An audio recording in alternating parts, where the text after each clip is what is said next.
Alors vidéo un petit peu particulière aujourd'hui que j'avais pas forcément envie de filmer, mais en même temps, faut bien expliquer un peu ce qui se passe et aussi toujours dans cette recherche de, cette envie de partage d'expérience, qu'elle soit positive ou négative, sur la vraie vie d'être propriétaire d'un cheval, notamment d'un cassos comme le mien. Voilà. Donc qu'est-ce qui s'est passé? Pourquoi j'ai plus posté sur Instagram, sur YouTube? Alors en fait, on va vraiment détailler. J'ai mon maréchal qui a ferré mon cheval à 5 semaines au lieu de 6 parce que ça tombait bien, mais comme Dédé a les pieds toujours un peu, ses pieds poussent très vite, on s'est dit que voilà, à 5 semaines, on l'a déjà fait de temps en temps, il n'y a rien de catastrophique. En plus, je sais que mon maréchal, pour ça, il est respectueux, il va pas couper trop court. Enfin voilà, il s'adapte et généralement tout se passe bien. Et ça fait plus de 4 ans que je l'ai, enfin voilà, il n'y a jamais eu de problème. Donc bref, il me fait le cheval. Le lendemain, moi, je prends un cours d'obstacle. Il était génial. Enfin, franchement, il y a juste en tout début de séance, quand je suis partie au trot, il y a peut-être 3 foulées où je l'ai senti à peine. Mais vraiment, c'était léger, léger, léger.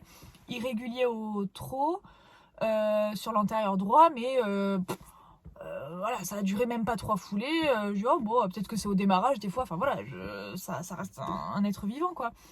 Bref, on fait la séance d'obstacles, on n'a même pas sauté gros, on a dû sauter 80 à tout péter. Petite séance, enfin vraiment, voilà, rien de. On n'a pas forcé, clairement. Je reviens le vendredi et là, je vois qu'en fait, il y a une grosse molette et qu'il est boiteux. Et du coup, je comprends pas. Je dis, pourtant, j'ai pas compris. Sauf que moi, généralement, quand. Ah oui, molette plus engorgé. Et généralement, quand il est engorgé comme ça, c'est parce qu'il s'est fait un petit bobo. Et à chaque fois qu'il a un bobo, ça grossit comme pas possible. Donc je me suis dit, voilà, il a dû se faire un petit pet quelque part, comme d'hab. Hein, voilà. Je l'ai fouillé. Fouillé, fouillé. Il n'y avait pas de bobo, il n'y avait rien. Vraiment boiteux. Donc j'ai pas trop compris. Donc. Je l'ai mis dans le rond de longe, il boitait au trot, au pas, au pas il était très gêné et vraiment boiteux au trot. Donc j'ai pas trop capté. Après on a regardé avec plusieurs personnes, on avait l'impression que l'antérieur droit était paré un peu plus court. Donc c'est vrai que je me dis, est-ce que il était un petit peu gêné dans la ferrure ou est-ce que c'est peut-être un clou? Enfin, on savait pas trop. Donc le maréchal il me dit, écoute, tiens-moi au courant dans les 2 prochains jours grand max et on voit un peu ce qu'on fait. Et c'est vrai que les 2 jours d'après, pareil, toujours boiteux, mais ça allait de mieux en mieux, de moins en moins gêné. Le veto qui me dit d'attendre encore un peu et tout, sûrement que voilà, cette histoire de ferrure, machin, enfin bon, ok. Au bout de, je pense, 4-5 jours, même pas, tout était normal, plus du tout engorgé, il me restait quand même cette fameuse molette, mais moins, enfin bon, voilà. Donc je demande au veto pour la molette, et il me dit que c'est rien, que ça va sûrement passer, et c'est vrai qu'après on a repris le travail de façon assez raisonnée, enfin, certes on est retourné en concours et tout, mais pas le week-end de suite après, enfin je l'ai quand même laissé le temps et tout.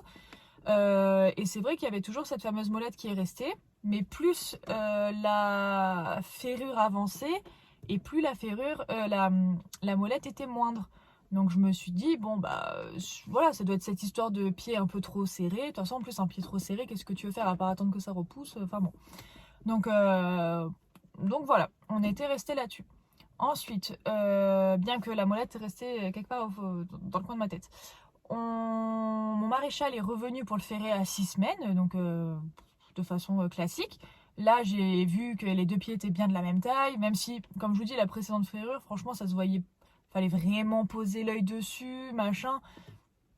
Mais bref, il me le faire le jeudi.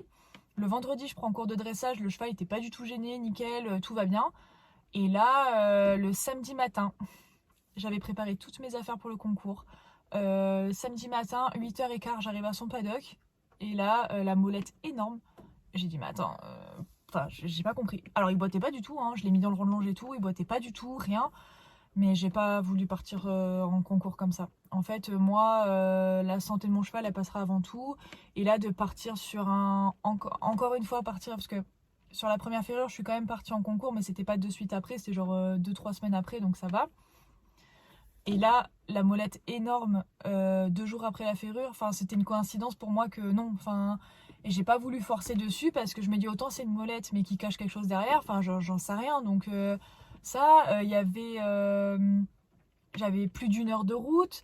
Enfin, puis même, en fait, t'arrives comme ça, t'as même plus envie d'aller en concours parce que là, ouais, si j'y allais, franchement, c'était juste parce que voilà, je voulais pas perdre mes sous et j'ai pas envie d'être à cheval et de me dire, ouais, autant là, la réception, le tendon il pète. Enfin, je sais pas, franchement, non, ça m'a vachement inquiétée. Donc, bah, du coup, j'ai attendu le veto toute la journée. Il est arrivé vers 16 h, je crois. Il m'a fait une écho de la molette. Je vais essayer de vous mettre les photos un peu à chaque fois. Il m'a fait une écho de la molette qui avait un peu dégonflé le temps qu'il arrive. Donc je me suis dit, bon, bah, peut-être que c'est moi qui ai un peu paranoïé et tout. Mais bon, bref, de toute façon, on était là. Il me fait l'écho que de la molette et il me dit bah, qu'en gros, en fait, si vous voulez, je vous remets le schéma que j'avais fait, mais tu as le tendon qui passe tout le long de ce qu'il m'a dit et tu as un espèce d'anneau du boulet qui te maintient le fait que le tendon ne ressorte pas et qu'il reste bien à sa place. Il me dit oui, là, en fait, il y a un peu une grosseur, enfin, effectivement, il est un peu sensible à ce niveau-là. Donc c'est possible que c'est ça qui a engendré la molette. Et c'est vrai que pile à cet endroit-là, il y a 2 ans, il s'était rentré un clou. Donc il me dit, je pense qu'il y avait une fragilité. La ferrure en soi, peut-être que la première ferrure était un peu serrée et qu'il a compensé et du coup ça a aggravé cette fragilité. Plus là, ça a retravaillé dessus. Enfin bref. En gros, voilà, il y a cette fragilité, et là, ça commence un peu à ressortir, mais bon, rien d'alarmant pour lui. Donc il me dit que voilà, ça reste un cheval de sport, bien qu'on fasse pas des trucs de fou malade non plus, mais bon voilà, que ça reste un cheval de sport, que ça peut arriver. Il m'a dit, vous mettez après vos séances d'obstacles équiflogile, argile, enfin, clairement faites votre vie, c'est rien. Ok. Donc moi plutôt rassurée, bien que 165 €. Voilà. Plutôt rassurée et tout. Donc je prends la décision de ne pas partir au concours parce que mon budget concours, il est parti dans ma facture veto. Et quand bien même, enfin, j'avais plus du tout envie d'aller en compétition, quoi. Du coup, donc se passe ça. On était le samedi, donc le dimanche, j'ai fait très tranquille. Le lundi, je prends cours d'obstacles que j'ai mis sur la chaîne. Où vous voyez que le cheval, il est bien, quoi. Enfin, il n'y a rien tout va bien. Le mardi, il a fait repos. Le mercredi, Margot, donc ma demi-pension, le monte, fait une séance de dressage un peu plus poussée que d'habitude, mais pas non plus un truc de fou. Le jeudi, je reviens, le cheval, le tendon gonflé. Mais gonflé en interne, un truc, je me suis dit, mais... Donc au début, je pensais que c'était plus le fait qu'il soit engorgé. Et en fait, pas du tout. C'était vraiment tendu. C'est pas du... Enfin... Et en plus, engorgé, généralement, c'est des deux côtés. Là, c'était vraiment très tendu que en interne. Donc, je le fais quand même marcher 20 minutes parce que je me dis, bon, on sait jamais, ça se trouve, c'est que de l'engorgement. Enfin, voilà, peut-être qu'il a un bobo. Donc, pareil, je l'ai refouillé partout comme un singe à chercher des poux, mais il n'y avait rien. Et au bout de 20 minutes, c'est vrai que franchement, ça avait beaucoup dégonflé. Il y avait encore quand même... c'était encore un tout droit, mais ça va. Donc je dis au veto, nanana, ça a dégonflé et tout, au bout de 20 minutes de pas. Il me dit, ok, on surveille. Ok. Mais moi, ça me va pas. Moi, ça me va pas cette réponse, parce que ça me stresse. Enfin, je voudrais comprendre pourquoi il a ça, comment ça se fait, alors qu'on a dit que c'était rien, que j'ai fait les fameux soins après la séance d'obstacles. Enfin, si ça commence à gonfler alors qu'il a juste fait une séance de dressage et une séance d'obstacle avec un jour de repos entre, bon, ben, il y a un souci quand même, quoi. Donc, bref, je demande un deuxième avis veto. Cécilia, si tu passes par là, merci. Et en fait, elle me dit que voilà, en gros, que le premier vétérinaire aurait un peu négligé la visite, qu'il aurait dû, enfin, selon elle, hein, et avec du recul, voilà, qu'il aurait dû checker le tendon aussi, vérifier qu'il n'y a rien. Et elle m'a dit surtout, en fait, tu aurais dû le mettre à l'arrêt. Donc, à partir de là, on l'a mis à l'arrêt. Donc là, ça fait presque 3 semaines qu'il est à l'arrêt. Et en gros, elle m'a dit, enfin là, dans les premiers jours, tu mets équiflogile le soir, argile le matin. Donc c'est ce qu'on a fait. Et franchement, ah oui, j'ai réduit son paddock aussi. Le problème, c'est que son paddock, il est sur des planches comme ça. L'abri avec le foin, il est là, et l'abreuvoir, il est là. Donc en fait, il est constamment en train de monter, descendre, monter, descendre, monter, descendre, pour soit l'un, soit l'autre. Et franchement, ça guérissait pas, quoi. Il y avait très très peu d'amélioration. Donc au bout d'un moment, je dis à Cécilia, bon bah est-ce que je le mets, je demande à ce qu'il soit sur un paddock plat. Donc on l'a mis sur le paddock plat d'un autre cheval qui actuellement était dans le paddock spécial hôpital. C'est un paddock très plat, le paddock hôpital, mais il était déjà pris par un autre cheval blessé. Donc j'ai pris le paddock de ce fameux cheval qui était plat, mais il était à côté. Enfin, en fait, il y a eu plein de trucs qui ont fait que ça s'est bien passé sans bien se passer. C'est que ce fameux paddock, il était à côté de celui dont la jument, enfin l'ancienne voisine de paddock de Dédé dans son ancienne écurie. Donc les deux, ils sont comme ça. Sauf qu'elle, elle est en boxe. Donc ça veut dire que le soir, il l'enlève. Donc à chaque fois qu'il l'enlevait, le mien, il pétait un câble. Sauf qu'il n'est pas censé, il galopait dans un micro-paddock, clairement. Donc moi, ça commençait un peu à me stresser. Aussi, il n'est pas respectueux des clôtures. Donc là, c'est pile l'endroit de l'écurie où le jus il passe moins bien. Donc quand tu as un cheval respectueux, ça va. Mais quand tu as un cochon comme le mien, il a pété 3 fois les fils dans la semaine, je crois, ou peut-être même 4, je sais même plus. Il a pété l'abreuvoir. Du coup, en traversant les fils, il s'est tout arraché sous l'aisselle. Il s'est fait une plaie comme ça. Plus il s'est fait une pizza sur le postérieur. Donc franchement, là moi je commençais vraiment, vraiment, vraiment à ne plus en pouvoir. Tous les jours on m'annonçait une mauvaise nouvelle, ton cheval il a cassé ça, ton cheval il a fait ci, nanani, le tendon il est chaud. Bah oui, parce que l'autre il allait galoper avec les poneys, donc alors qu'il est censé être au repos, enfin, et puis là, dans la montée, j'avais plus de place dans le téléphone. Donc franchement voilà, j'ai commencé vraiment à me sentir très très très très très très mal, parce qu'un jour je vous raconterai vraiment notre histoire, mais ça fait 6 ans qu'il est très souvent blessé pour des trucs nuls. Et c'est vrai que ça commençait vraiment, vraiment, vraiment, vraiment à me fatiguer. Je suis usée en fait d'être tout le temps à payer des frais vétos, à tout le temps m'inquiéter, ouais, à gérer tout ça et qui a pas profité au final. Enfin, égoïstement, j'ai envie d'aller en concours, même ne serait-ce que se faire plaisir à la maison et tout. Et il a toujours un peu de travers, donc c'est vrai que franchement, pour ça, il est assez pénible malgré lui.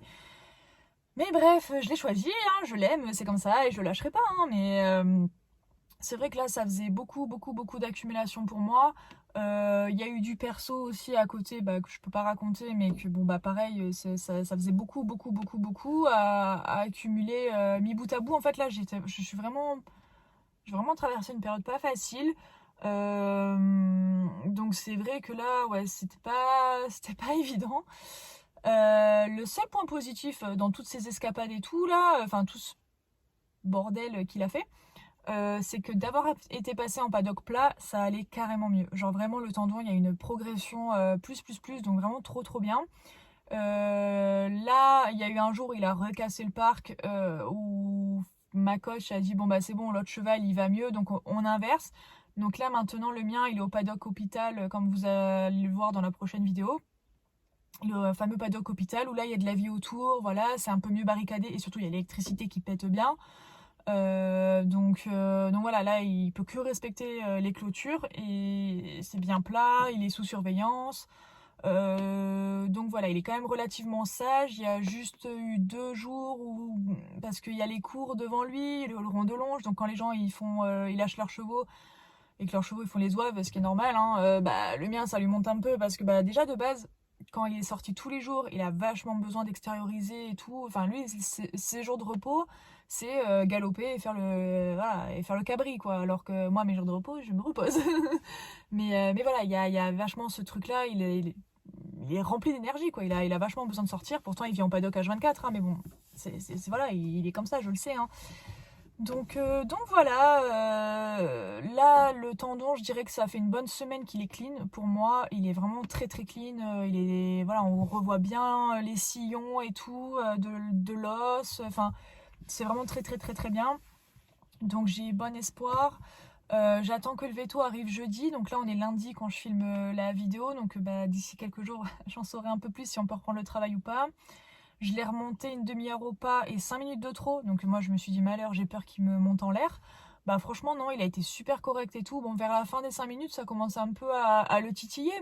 Et aussi parce qu'il y avait un cheval qui galopait autour. Donc, je peux comprendre. Donc ça va. Mais voilà, voilà, en fait, pourquoi en ce moment il n'y a plus de vidéos, j'avais plus l'envie, plus la motivation, puis partager quoi? Moi qui ai l'habitude de partager mes séances et tout, enfin voilà.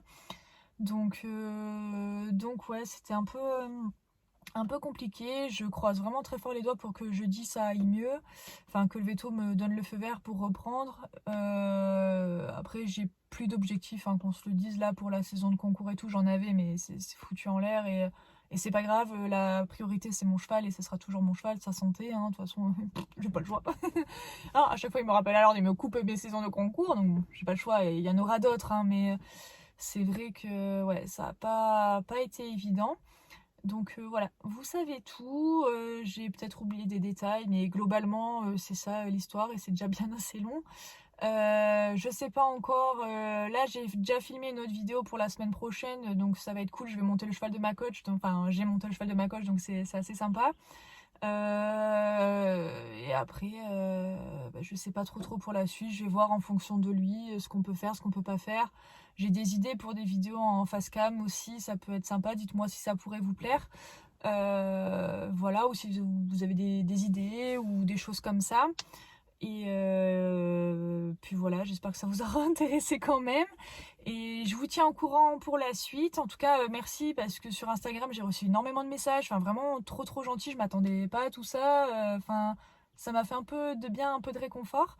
Et en tout cas, chose à retenir, faut toujours s'écouter. Je regrette parce que ça fait 2 fois où mon cheval il est blessé, que je me dis c'est un peu bizarre et que je demande pas forcément au veto à aller chercher plus loin et on me prend pas forcément au sérieux parce que je suis un peu jeune et que j'ai une dégaine de plouc. Alors ils doivent se dire que j'ai pas d'argent, mais je m'en fous. Moi pour mon cheval, je les dépenserai. Enfin, j'ai jamais lésiné sur les soins veto, ce qu'il fallait et tout. En plus, il est assuré, donc si vraiment je suis un peu embêtée, enfin voilà. Donc bref, faut vraiment toujours s'écouter, aller chercher plus loin, ne pas hésiter à demander un deuxième avis vétérinaire, n'est-ce pas? Et puis de toute façon, voilà, je vous tiens au courant. En tout cas, merci de votre soutien. N'hésitez pas à commenter la vidéo, à me donner des idées de vidéos que je pourrais filmer. Enfin voilà, dites-moi un peu ce que vous voulez. Et puis je vous dis à la semaine prochaine. Salut!